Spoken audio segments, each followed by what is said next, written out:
అందరికీ నమస్కారం అండి. ఇవాళ మనం మాజీ ప్రభుత్వ విప్ కర్ణం ధర్మశ్రీ గారి దగ్గర ఉన్నాం. సో, నేను ఒక సినిమా తీసిన డైరెక్టర్‌ని. సినిమా పేరు 'మిస్టర్ వర్క్ ఫ్రమ్ హోమ్'. ఈయనొచ్చేసి ఆ సినిమా ప్రొడ్యూసర్ అరవింద్ మండెం గారు. నా పేరు మధుదీప్ అండి. ఇవాళ ఈ సినిమా గురించి మనం ధర్మశ్రీ గారితో చిన్న విషయం మాట్లాడుకుందాం అని కూర్చున్నాం. సో, ఆయనకి మా సాంగ్‌ని టీజర్‌ని చూపించడం జరిగింది. సో, ఇప్పుడు దాని గురించి ఆయన చెప్పే ఫీడ్‌బ్యాక్ గురించి మీకు చిన్న క్వెషన్స్ అడుగుతున్నాం. సో, ఆయన చెప్పే క్వెషన్స్ ఆన్సర్స్‌కి మనం విందాం. సార్, మీరు రాజకీయంగా చాలా గొప్ప వ్యక్తి. దాంట్లో అసలు ఎటువంటి అనుమానం లేదు. మీరు చాలా ప్రజాసేవ చేశారు, అన్నీ చేశారు. కానీ ఇవాళ మిమ్మల్ని మాత్రం ఏంటంటే, ఒక సినిమాని చూసే ప్రేక్షకుడిగా మిమ్మల్ని అడుగుతున్నాం సార్. సో, మీరు కొద్దిసేపు మీ స్కూల్‌లో కాకుండా సినిమా స్కూల్‌లోకొచ్చి, మా సినిమాకి సంబంధించి కొంచెం మీరు క్వెషన్స్‌కి ఆన్సర్స్ చెప్తారనుకుంటున్నాను. సార్, ఇప్పుడు మీరు ఫస్ట్ మా టీజర్ చూసారు. ఆ టీజర్ చూసిన దానికి ఫస్ట్ మన 'మిస్టర్ వర్క్ ఫ్రమ్ హోమ్' అని చెప్పి మీరు లోపలికొచ్చే బిఫోరు, మీరు టీజర్ చూసిన తర్వాత బిఫోర్ మీ ఎక్స్‌పీరియన్స్ చెప్పండి సార్. మీకు ఈరోజు ఈ టీజర్ చూస్తున్న ప్రేక్షకులందరూ కూడా రిపబ్లిక్ డే సందర్భంగా జనవరి 26 ఈరోజు ఢిల్లీ నగరంలో ఒక అద్భుతమైనటువంటి పెరేడ్స్లో జరుగుతున్నటువంటి సైనిక వందనం అది చూసాం. అలాగే రిపబ్లిక్ డే సందర్భంగా మీ అందరికీ కూడా శుభాకాంక్షలు తెలియజేస్తూ, నేను మా బాబ్జీ సినిమా ప్రజెంటేషన్ చేసినటువంటి బాబ్జీ మొదటి నుంచి ఒక 20 సంవత్సరాలుగా చాలా సుపరిచితులు. 25 సంవత్సరాలు ఒకే ఊరు.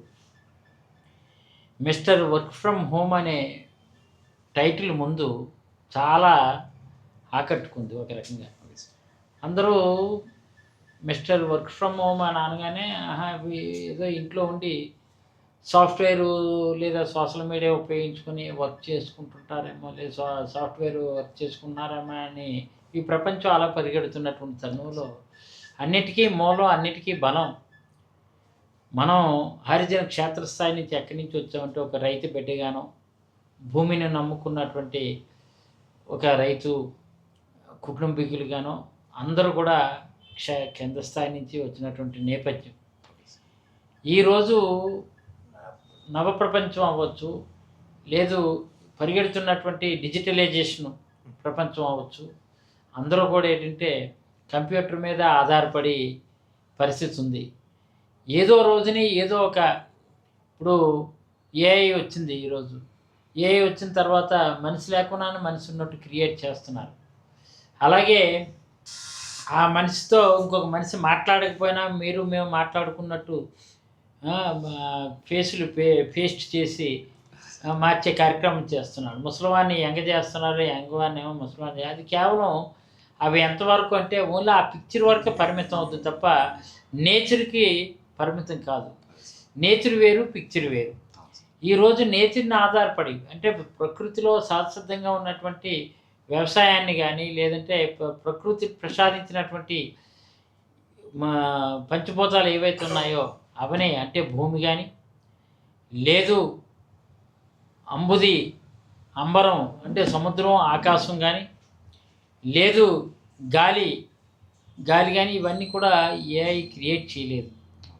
ఇవన్నీ భగవంతుడి ద్వారా క్రియేట్ చేయబడ్డ పంచభూతాలు. అవి ఎవరు ఎన్ని అనుకున్నా సరే అది భగవంతుడికే సాధ్యం.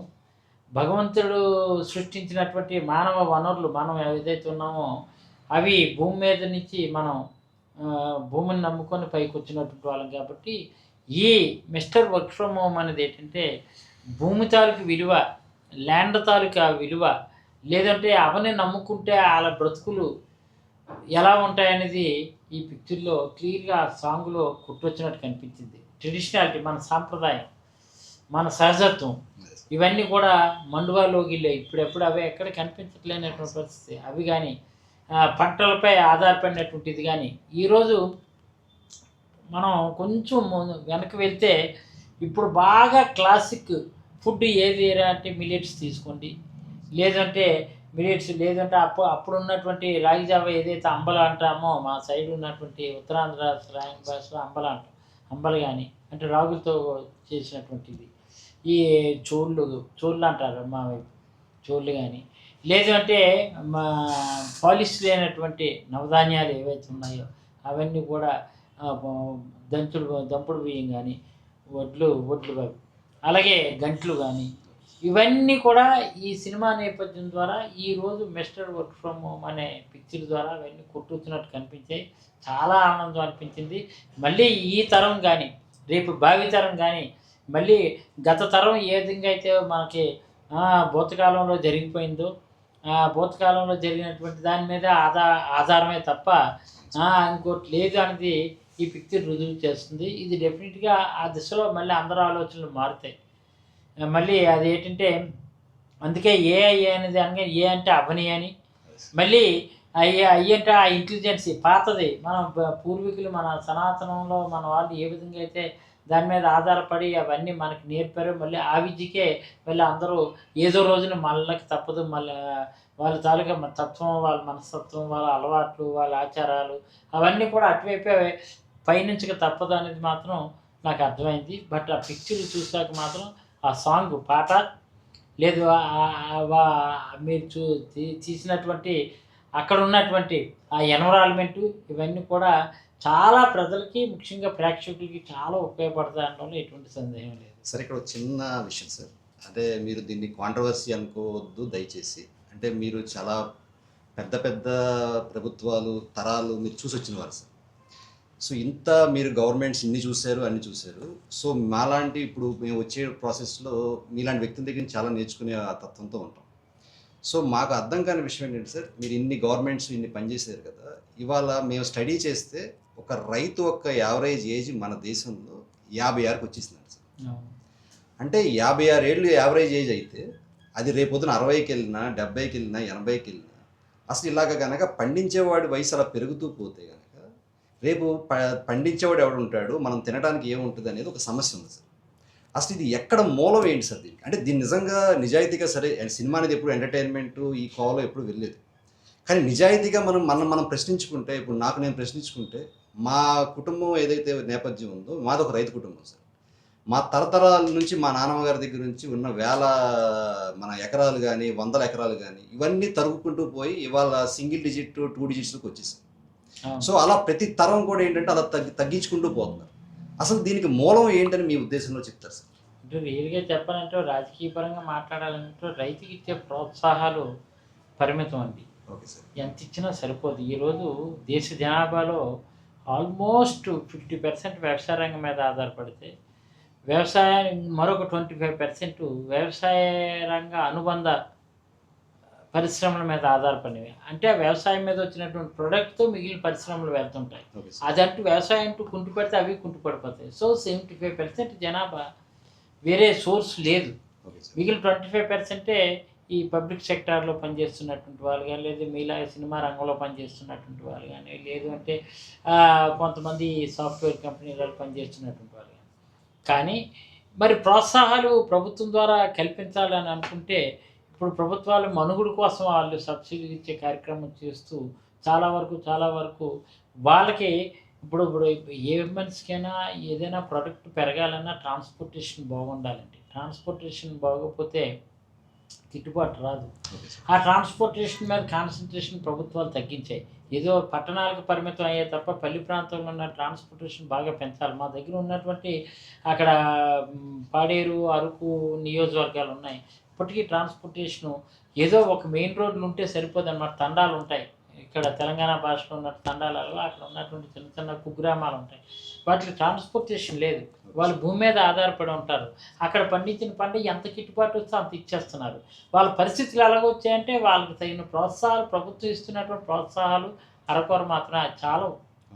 దాని మీద ఏంటంటే వ్యవసాయం అనేది ఏంటంటే నిజంగా మనం చేయాలనుకుంటే అక్కడ ఉన్నటువంటి అందరూ చిన్నకారు రైతులు మీలాగా మీరు ఇందాక అన్నారు 100 ఎకరాలు 200 ఎకరాలు అలాగే ఎక్కువ హ్యూజ్ ల్యాండ్ ఉంటే, ఎక్కువ భూమి ఉంటే దాని మీద ఏదైనా పెట్టుబడి పెట్టినా కొంచెం వర్కౌట్ అవుతుంది.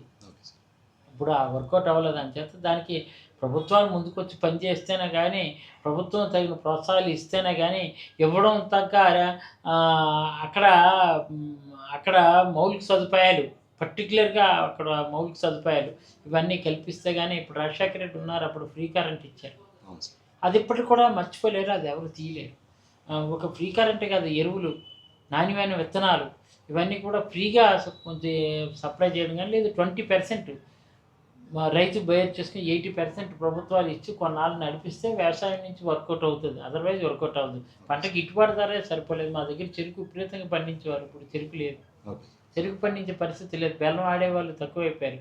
ఇంకొన్న చెరుకు పంటలన్నీ తీసి వేరే పంటకి వెళ్ళిపోతున్నారు. అట్లా అనమాట. ఇప్పుడు ఫిషరీస్ లేదంటే పౌల్ట్రీ ఇవన్నీ కూడా వ్యవసాయానికి సంబంధించినటువంటివి.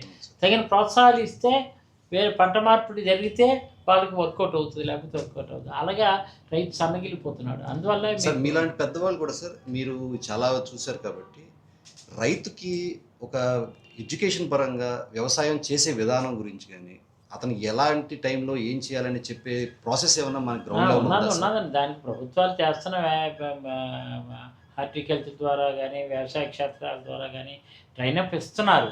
ఇచ్చినా మీకు తెలియదు ప్రాక్టికల్గా రైతుకి చాలా అవగాహన ఉంటుందండి. పంట మార్పిడి లేకపోతే భూమి సారవంతం ఉండదు అని తెలుసు, కానీ పెట్టుబడి పెట్టలేరు. పెట్టుబడి పెట్టకపోయి రోజు అలవాటు మా సైడు వరి చెరకు వరే పెడతాం. ఇప్పుడు చెరకు కూడా తగ్గిపోయింది. వరికి ఇప్పుడు రాను రేటు పడిపోతుంది సిచ్యువేషన్. ఆ వరి తినకూడదని అంటారు. అలా అని ఎక్కడైనా సరే ఒక దంపుడు బియ్యం అమ్ముదామంటే దానికి తగ్గ రేటు రావట్లేదు. అంచేత రైతు ఎక్కడికి వెళ్ళిపోతాడు సిచ్యువేషన్ అది. ఆ ఇరిగేషన్ మాకు పోలవరం ప్రాజెక్టు ఇలాంటివి వస్తే కొంత సంవత్సరానికి 2 పంటలు పండవచ్చు. ఇంకా పోలవరం అదే కార్యరూపం దాల్చలేదు. 70-80 సంవత్సరాల పోరాటమే తప్ప, ఆరాటమే తప్ప, చెలగాటమే తప్ప, ఎంతో ఉబలాటమే తప్ప అది వచ్చే పరిస్థితి అయితే ఇంతవరకు కనిపించలేదు, వినిపించలేదు, అనిపించలేదు. మీరు చెప్పిన సారం మీద చిన్న పాయింట్ ఏంటి సార్, మన సినిమాలో కూడా సారం లేదని చెప్పేసి రైతు భూమిని రియల్ ఎస్టేట్ వాళ్ళకు ఎవరికి అమ్మేసేసుకుని అలా చేస్తున్న దానికి మనం చెప్పిన సొల్యూషన్ ఏంటంటే ఒకసారి మీకు భూమి అమ్మేస్తే మీకు మహా అయితే బ్యాంక్ ఇంట్రెస్ట్ ఎంత వస్తుంది అంటే ఎప్పటికీ మీ భూమి ఇచ్చేది ఇంతే. అదే కనుక భూమిని నమ్ముకోవాలంటే అప్పుడు రైతు అడుగుతాడు, సారం లేదు కదా సార్ ఏం చేయమంటారు. మిల్లెట్ని పండిస్తే కనుక మీరు బాగుంటారు, రేపొద్దున జనాల ఆరోగ్యం కూడా బాగుంటుందని టాపిక్ కూడా టచ్ చేసింది. దాని తగ్గ మిల్లెట్స్కి మాత్రం మిల్లెట్స్ తాలూకా ఏవైతే ఉన్నాయో ఫుడ్ సంబంధించి డెఫినెట్గా ప్రభుత్వాలు మినిమం వాళ్ళకి 50% అబౌవ్ సబ్సిడీలు ఇవ్వాలండి. Okay sir. ఇస్తే రైతు ముందుకు వస్తారు. ఎందుకంటే సార్ మిల్లెట్ వల్ల రైతుకి లాభం జరుగుతుంది. ఎందుకంటే ఇవాళ కేజీ మిల్లెట్ ఒకప్పుడు 50 రూపాయలు ఉండేది సార్, ఇవాళ దగ్గర 300 మనం ప్యాకెట్ పెట్టుకుంటాం అండుకోవాలి. సో అంత డిమాండ్ పెరిగింది కదా సార్. ఖచ్చితంగా మీలాంటి వాళ్ళు కూడా మీ చుట్టుపక్కల రైతులు చెప్పొచ్చు. కొన్ని ఉన్నాయి వ్యవసాయ అనుబంధం. ఇప్పుడు పౌల్ట్రీ ఉంది యాక్చువల్గా, ఏ సుగుణవాడు వాడు స్నేహ ఏవో ఉన్నాయి కదా పౌల్ట్రీకి సంబంధించి. వాడు మా దగ్గర జనరల్గా పౌల్ట్రీ ఫార్మ్స్ ఏమి ఉంటాయి పెద్దవాళ్ళే పెట్టగలరు. కెపాసిటీ వాళ్ళు ఒక్కొక్క షెడ్ కట్టాలని 2 crores అబౌవ్ ఉంటుంది. వాడికి అలాంటి వాళ్ళు 2 crores ఇన్వెస్ట్మెంట్ చేసే రైతు లేడు. కానీ ఎవరైతే ఇన్వెస్ట్మెంట్ చేశారో వాడి దగ్గర వీడు కొనేది 20 రూపాయలు 15 రూపాయలు, బట్ ఇప్పుడు మార్కెట్లో 430 రూపాయలు అమ్ముతున్నారు చెప్తున్నాను. కానీ ఒక రైతు దగ్గర నుంచి ఇక్కడికి వచ్చేసరికి ఎంత వేరియేషన్ చూడండి. అక్కడ ఓన్లీ 20 రూపీస్ అయితే 30 రూపీస్ అయితే కేజీ, ఇక్కడ 430 రూపాయలు అంటే మీకు 400 రూపీస్ అబోవ్ మార్జిన్ మధ్య వాళ్ళకి వెళ్తుంది. అట్లా కాకుండా అదే రైతుకి 50% వెళ్ళింది అనుకోండి రైతు ఎంత. కానీ అది సన్నకారు రైతుకి అయినా సరే ప్రోత్సాహాలు ఇవ్వాలి. అలాగే ప్రభుత్వాలు కొన్ని చేయగలుగుతున్నా కానీ బట్ ప్రాక్టికల్గా వచ్చేసరికి మాత్రం మధ్యలో కొంత ఆయనకి ప్రభుత్వం రావాల్సినటువంటి ప్రభుత్వ ఫలాలు నేరుగా అందట్లేదు.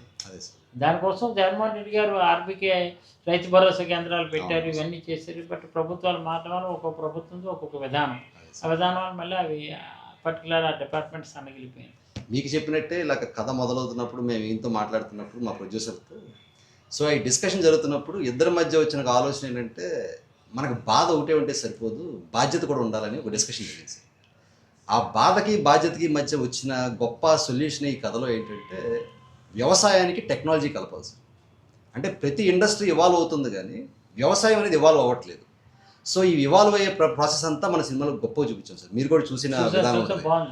సో లేదు వ్యవసాయ రంగానికి సంబంధించిన సాంకేతిక పరిజ్ఞానం రైతాంగానికి చాలా అవసరం.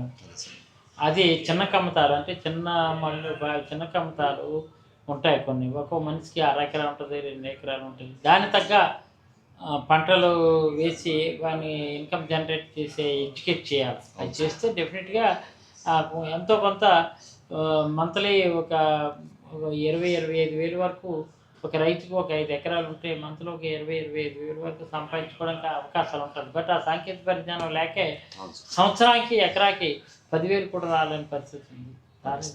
సాంకేతిక పరిజ్ఞానం అవసరం. అదే సార్. భూమికి సారం ఎంత అవసరమో భూమి తాలూకా సాంకేతిక విజ్ఞానం తాలూకా సారాంశం కూడా రైతుకి అవసరం కాబట్టి అది ప్రభుత్వాలు చేస్తే మంచిది, చెయ్యాలి కూడాను. అదే సార్. లేదు సార్, మీరు అన్న పాయింట్లోనే మేము మాట్లాడుకున్నప్పుడు ఒకసారి మీరు చెప్పండి ఆర్టిఫిషియల్ ఇంటెలిజెన్స్ గురించి. సో ఇప్పుడు ఉన్నటువంటి ఏదైతే అనేక రంగాలు ప్రతి రోజుకి దినదిన అభివృద్ధి చెందుతున్నాయి సార్. నిన్న ఉన్నది ఈ రోజుకి మల్టిప్లై అయిపోతుంది. అది 100 times కూడా ఒక రోజులో మార్పు చెందుతుంది. కానీ మనం వ్యవసాయానికి వచ్చేసరికి మనం ఇప్పటికీ కూడా పాత పద్ధతులనే వాడుతున్నాం. అంత అడ్వాన్స్డ్గా ముందుకు వెళ్ళట్లేదు. మీరు చెప్పినట్టే ఖర్చుతో కూడుకున్న వ్యవహారం కావడం కూడా one of the primary reason కావచ్చు.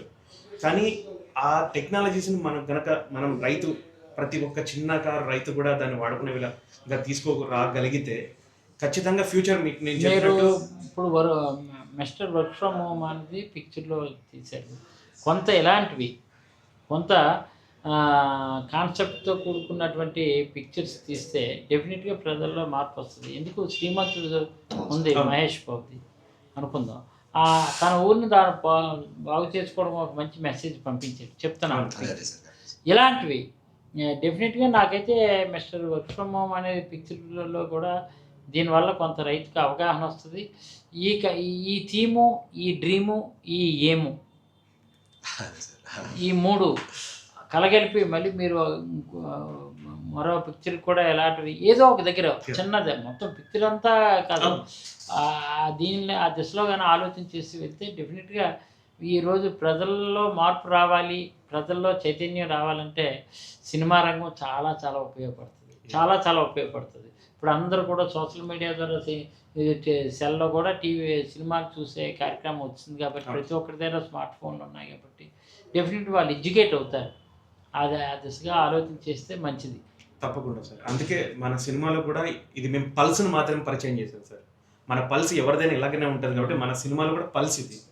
దానిపైన ఖచ్చితంగా రంగరించి జనాలు ఎంటర్టైన్మెంట్గానే చేస్తూ వచ్చిన ప్రతి ఒక్కరూ కూడా ఫస్ట్ నుంచి లాస్ట్ వరకు ఎంటర్టైన్ అయ్యి హ్యాపీగా ఫీల్ అవుతూ వాళ్ళ మదిలో ఒక చిన్న వెలిగించడం మాత్రమే మా ద్వీపం, ఒక చిన్న దీపాన్ని. తర్వాత అది ప్రకాశంగా వెలుగుతుందని వెలిగించడంతో పాటు సార్ భారతదేశంలో పుట్టడం అనేది ఒక గొప్ప గర్వం sir. Proud to be Indian sir. అందుకని భారతదేశానికి ఎంతో కొంత మన వంతు తిరిగి ఇవ్వాలనే ప్రయత్నమే మాది సార్. ఒక మంచి మాట చెప్పారు. ఈరోజు వసుదైక కుటుంబం అంటే ప్రపంచం అంతా కూడా ఒక కుటుంబం. ఇప్పుడు ఒక మనిషి దగ్గర నుంచే కదా జనరేట్ అయినట్టు, ఇద్దరు వైఫ్ అండ్ హస్బెండ్ నుంచే కదా మొత్తం అందరూ జనరేట్ అయినట్టు, కొన్ని వేల సంవత్సరాల క్రితం నుంచి అవ్వచ్చు. బట్ వసుదైక కుటుంబంలో ఎన్నో దేశాలు ఉండొచ్చు కాక ఆ దేశంలో భారతావని అనేది ఏంటంటే అవునన్నా కాదన్నా మిగిలిన దేశాలకి మన దేశానికి ఉన్నటువంటి తేడా ఒకటి, మనది కర్మభూమి, ఒక రకంగా ధర్మభూమి. ఇది వేరే దేశంలో లేదు. అవన్నీ కూడా తర్వాత ఏర్పడినటువంటి పరిస్థితులు, అక్కడ ఉన్న వాతావరణాన్ని బట్టి మనుషులు జనరేట్ అయ్యి అలా ఆలోచనలో ఒక ఎడ్యుకేషన్లో కానీ ఇంకో ఆస్పెక్ట్లో కానీ ఫార్వర్డ్గా ఉండొచ్చు కాక. బట్ కర్మభూమి అయినటువంటి ఈ భూమిలో పుట్టడం కానీ, ఈ భూమి మీద పెరగడం కానీ, భారతావని మన సంస్కృతి నేర్పినట్టు మన సంస్కృతి కానీ, మన సాంప్రదాయం కానీ, మన ఆచారపు అలవాట్లు కానీ చాలా మంచివి. దాన్నే కొంచెం అన్యస్తులు ఏం చేస్తుంటారంటే కొంచెం తప్పుతో పట్టించడం కోసం, వాళ్ళ స్వార్థం కోసం ఉపయోగించుకోవడం వల్ల కొన్ని మార్పులు జరుగుతున్నాయి తప్ప ఈ భూమి మీద ఇందాక చెప్పినట్టు మధురు చెప్పినట్టు 100% కూడా డెఫినెట్గా డైరెక్టర్ గారు చెప్పినట్టు ఇది చాలా మంచి ఇది అదృష్టం, పుణ్యం కూడాను. మన సంస్కృతి మనం ఏనాడు ఎప్పుడు ఏ రంగంలో ఉన్నా మర్చిపోకూడదు. మర్చిపోకపోతే అందరూ ఏదో రోజుని, ఈ రోజు కాకపోయినా కొన్ని ఒక 10-15 సంవత్సరాలు, 20 సంవత్సరాలు, 100 సంవత్సరాలకైనా ఆర్థిక అసమానత్వం లేకుండా, ఆర్థిక సమానత్వం, ప్రాంతీయ అసమానత్వం లేకుండా ప్రాంతీయ సమానత్వం పొందే రోజులు డెఫినెట్గా వస్తాయి. ప్రాంతీయ సమానత్వం, ఆర్థిక సమానత్వం పొందితే ఇంక మనుషుల మధ్య తారతమ్యాలు కనిపించవు. ధర్మంతో ముందుకు వెళ్తారు, కర్మ ఎలా నడుస్తుంటే ఆ విధంగానే ముందుకు వెళ్తారు. అదే సార్, ఇప్పుడు మీరు పాట చూసినట్టయితే రాసింది నేనే సార్ అది. సో మా ఆలోచన కూడా ఏంటంటే ఎప్పుడైనా కానీ మనం విజయం సాధించిన తర్వాతే అందరూ మనతో ఉంటారు, మన నాన్నైనా మనల్ని పొగుడుతాడు. లేదు దీంట్లో ఒక లైన్ ఉంటుంది సార్, ధనస్సుతో సంధించిన ఓ బాణమే నువ్వేరా, గ్రహించని ఆ కంటికి గడ్డి పోచేయి తోచేవురా. మనం సంధించిన తర్వాత అది ఆ టార్గెట్ని హిట్ అయ్యే వరకు కూడా అదేంటంటే అందరికీ గతి తప్పిన బాణమే. ఓకే, సో గోల్ రీచ్ అయితేనే కదా, గోల్ రీచ్ అయిన తర్వాతే అంత చాలా మంది అంటే మనము నేను వ్యవసాయం చేస్తా అంటే కానీ, లేదు నేను సినిమా చేస్తానంటే కానీ, లేదు నేను ఇంకోటి ఏదో చేస్తాను నాన్న అంటే అప్పుడే భయపడిపోయి ఆపేస్తారు సార్. అలాంటి వాళ్ళకు కూడా మనకు దీంట్లో ఒక సందేశం ఉంటుంది. Okay, through out the movie అంటే ఎంటర్టైన్మెంట్ మీకు చెప్తూనే ఎన్నో టాపిక్స్ని టచ్ చేశాం సార్. నిన్న మధు ఒక మాట అన్నాడు, ఇప్పుడు మన రిలేషన్స్ కూడా వెంటిలేటర్స్ మీద ఉన్నాయి అని. ఓకే, దాని వరకే వస్తున్నాం సార్. ఇప్పటి వరకు చాలా సీరియస్గా జరిగిన ఇంటర్వ్యూ, ఆఖరిగా ఒక చిన్న ఎంటర్టైన్మెంట్ చేద్దాం. ధర్మశ్రీ గారు ఒక పెద్ద కష్టమైన క్వశ్చన్ అడగబోతున్నాం. సో ఆయన ఆన్సర్ ఏం చెప్తారో చూద్దాం, ఎందుకంటే అది మన సినిమాలో ఉన్న లేదే సార్. సార్ మన సినిమాలో ఒక అందమైన అమ్మాయి, అందమైన అబ్బాయి ఉన్నారు సార్. సో వాళ్ళిద్దరి మధ్య ఒక ప్రేమ కథ ఇవన్నీ ఎప్పుడు మన సినిమాలో చూసాం.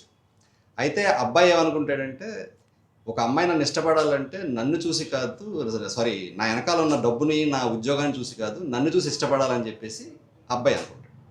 అమ్మాయి ఏమనుకుంటుందంటే, నాకు అందం ఇంపార్టెంట్ కాదు, అందం ఏమైనా తిండి పెడుతుందా, మనకేంటంటే వాళ్ళు సెక్యూర్డ్గా అతను వెనకాల ఆస్తులు ఉన్నాయి, అతను జాబ్ చేస్తున్నాడా, అన్నీ ఉన్నాయి చూసుకునే అమ్మాయి ఆలోచించే విధానం. సో దానికి అబ్బాయి ఏమంటాడంటే, పోషించేవాడు ప్రేమిస్తాడో లేదో తెలియదు కానీ ప్రేమించేవాడు మాత్రం ఖచ్చితంగా పోషిస్తాడని అంటాడు. వెంటనే అమ్మాయి అంటది, ప్రేమించేవాడు డబ్బు లేకపోతే ఎలా పోషిస్తాడు, ప్రేమతో పోషిస్తాడా, ప్రేమలో కనపడని అవసరాలు పెళ్లి తర్వాత ఆ ప్రేమనే కనపడకుండా చేస్తాయని చెప్పి అమ్మాయి అంటుంది. సో ఇప్పుడు మిమ్మల్ని అడుగుతున్న క్వశ్చన్ ఏంటంటే, అబ్బాయి కరెక్టా, అమ్మాయి కరెక్టా, మీరు ఎవరు నిలబడతారు? 100% అబ్బాయిదే కరెక్ట్ అండి. కారణం ఏంటంటే ఒక మాట చెప్తాను, అది కష్టంతో కూడుకున్నటువంటి పని ఎంత కష్టమైనా అది ఇష్టమైతే అది కష్టం అనిపించదు. ఇది స్పష్టం అండి. కష్టంతో కూడుకున్న పని ఎంత కష్టమైనా ఆ పని అంటూ ఇష్టమైతే అది కష్టం అనిపించదు. అలా అమ్మాయి పోషించలేనని కష్టం ఉన్నా ఆ అమ్మాయి పట్ల ఉన్నటువంటి ఇష్టం కానీ లేదా అబ్బాయి పట్ల ఉన్నటువంటి ఇష్టం అయితే అది కష్టం అనిపించదు, ఇష్టం అనిపిస్తుంది. అందుకని వెర్షన్లో అంచేత డబ్బు ఉంటేనే మంచిగా చూస్తారన్నాం కాదండి. మాట, మంచితనం, మమకారం, ఆప్యాయత, అనురాగం, అభిమానం, ప్రేమ, వాత్సల్యం ఇవన్నీ కూడా ఎక్కడ దొరుకుతాయంటే ప్రేమ నుండి లభిస్తాయి. కాబట్టి ఇది 100% అది అంతే డబ్బుతో పోషించడం కాదు, ప్రేమతో పోషిస్తేనే 10 కాలాల పాటు ఆ జీవితం, ఆ దాంపత్యం సజావుగా, సాఫీగా, హ్యాపీగా నడుస్తుంది. ఇది 100% కరెక్ట్. ధర్మశ్రీ గారు చెప్పిన ఆన్సర్ మన క్లైమాక్స్లో ఉందో లేదో, లేకపోతే ఇది కాకుండా క్లైమాక్స్ ఇంకోటి ఉందో కూడా ఖచ్చితంగా మేము మీకు సినిమా చూపిస్తాం సార్. మీరు అనుకున్న క్లైమాక్సా లేకపోతే వేరే క్లైమాక్స్ అనేది. కాకపోతే నిజాయితీగా చెప్తున్నాం, ఇవాళ ధర్మశ్రీ గారితో చాలా చాలా అద్భుతంగా జరిగిందండి సంభాషణ. Thank you so much and for watching.